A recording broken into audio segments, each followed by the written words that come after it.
Alors, Laurent Gbagbo, pour moi, c'est un combattant, hein, et il le démontre, puisqu'il est biaisé dans ses droits. La BCO dit qu'il n'a pas fait de braquage, on dit qu'il a braqué. On prend une amnistie pour des actes et lui, il n'en fait pas partie. Il y a tout un tas de problèmes. Donc, il se bat, depuis lors, il se bat. Et c'est son droit, c'est légitime de se battre quand on est biaisé dans les droits. Ça, c'est le premier élément. Le deuxième élément, c'est son discours. Son discours, comment je l'analyse, c'est d'abord une réponse à celui du président de la République. Quand le président fait son discours du 6 août, il n'aborde point la question de la remise ou de l'éventuelle remise sur la liste électorale du président Gbagbo, de M. Thiam, de M. Guillaume Soro. On peut interpréter ça comme il est passé à autre chose. Deuxièmement, dans le même discours, M. Ouattara dit, et il insiste, hein, c'est l'une des trames qui caractérise ses discours. Il parle peu, mais c'est rare discours depuis cette année électorale. Il rappelle toujours que les élections seront sécurisées. Parce qu'il sait qu'il y a une psychose qui s'empare de la population en période électorale. Donc c'est non seulement pour rassurer ses concitoyens, mais c'est aussi pour dissuader toute velléité de déstabilisation. Troisième élément, il dit dans son discours, c'était un discours qui était laconique, il a dit « Dans quelques semaines, nous irons aux urnes ». Alors, il est en train de briser en même temps tous ceux qui pensent qu'il n'aurait pas d'élection ou que les élections seraient reportées.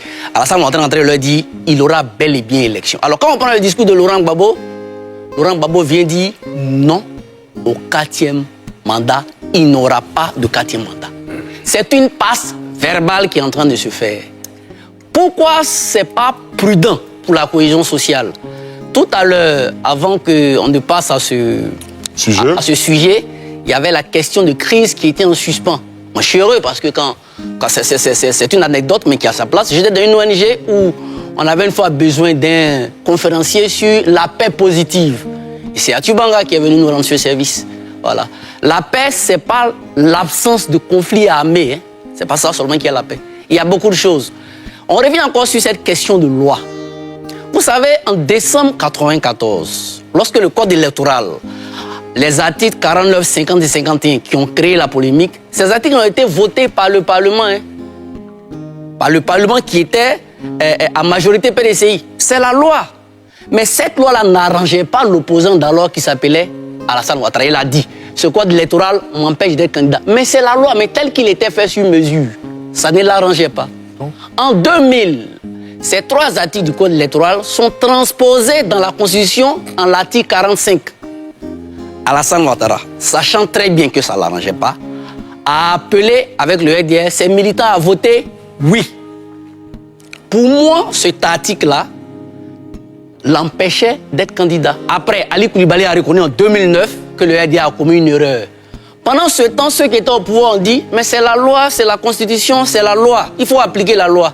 Je rappelle que après 1995, ceux qui demandaient d'appliquer la loi, le dernier discours du président Bédié en 1999, il y avait des militants du RDR qui étaient en prison. Bédié, ses partisans disaient appliquer la loi. On sait comment ça s'est terminé. Laurent Gbagbo est arrivé. Il faut rappeler aussi, en 1995, il a dit que ce n'était pas intéressant. Il a dénoncé les articles 49, 50 et 51. En 1999, en octobre, Laurent Gbagbo a dit il faut laisser tout le monde aller aux élections pour ne pas qu'il y ait de guerre civile. Et dès qu'il y a eu le coup d'État, il a changé de discours pour dire il comprend difficilement que quelqu'un qui a occupé des postes, finalement il a été élu. Quand il a été élu, il y a eu le forum du 22 janvier à Yamoussoukro. Après, c'était tout un pas de course pour que Alassane Ouattara. Mais les gens d'alors disaient que c'était la loi. On sait comment c'est fini. Aujourd'hui, Laurent Gbagbo, Thiam et tous ceux qu'on connaît sont déchus de plusieurs droits. Pour moi, il y a un 4e mandat dont le seul fondement est le Conseil constitutionnel a dit. On est en train de nous dire que c'est la loi. Je pense que cette passe d'armes verbale en période électorale, ce n'est pas rassurant. C'est pourquoi je continue de croire le dialogue dont vous parliez. Je continue de croire qu'il aura une porte ouverte. Parce que quand on est au pouvoir, c'est bien beau. Tout à l'heure, mon grand frère Guillaume disait que tous ceux qui sont au pouvoir à l'opposition aujourd'hui, ils ont été au pouvoir. Idem, hein, pour ceux qui sont au pouvoir, ils ont été aussi à l'opposition. Donc il serait intéressant de rassembler. Laurent Gbagbo, il est dans ses droits. C'est vrai qu'il y a eu un changement, mais il est biaisé, il est dans ses droits. Moi, je ne mésestime pas l'opposition. Hein. Je ne suis pas pour la prophétie chaotique, mais tout est encore possible. Et ce Laurent Gbagbo, c'est une histoire, il n'a peur de rien, il dit toujours ce qu'il pense. Hier, il avait l'air un peu modéré, mais est-ce qu'on n'est pas en train de pousser l'opposition à bout? Est-ce que ça présage des élections calmes? Parce que quand des gens sentent leur leader exclu, il faut revenir sur le mot, l'exclusion, c'est quand on crée des artifices juridiques pour écarter des candidats, parce qu'on veut nous donner des définitions des exclusions pour dire quand c'est l'exclusion, c'est un autre camp, c'est pas l'autre camp. Alors, à ce niveau-là, il serait intéressant de niveler les positions. C'est pourquoi je pense que ça peut être utopique. Si une mesure est trouvée aujourd'hui, que Laurent Gbagbo est sur la liste avec Thiam, la Côte d'Ivoire ne paie rien. Pourtant, si ce n'est pas fait, ça peut continuer d'entretenir des frustrations. Bien vrai que certains continuent de dire c'est la loi. Revenons maintenant à Laurent Gbagbo même, en tant que politicien. Bon, vous avez une minute, vous savez, un moment tourné la parole, vous avez une minute, allez-y. Voilà, oui, je termine. Il a dit que le président Ouattara n'allait pas être candidat. Depuis Pobo, il a annoncé. Le président Ouattara a annoncé sa candidature. Bon, on a comme l'impression qu'aujourd'hui, c'est la même chose qu'il vient dire. Ça semble, hein, ça peut ressembler à de l'impuissance. Mais en même temps, il y a un élément qui, pour moi, est important. Là, je ne partage pas l'avis de Guillaume. Pour moi, le fait que Laurent Gbagbo ait adressé un courrier à M. Afi qu'on considérait comme l'enveloppe vide, pour moi, ça présage, ça peut présager d'une éventuelle ou d'un éventuel rassemblement de la gauche, parce qu'aucun parti ne peut gagner une élection seul aujourd'hui en Côte d'Ivoire.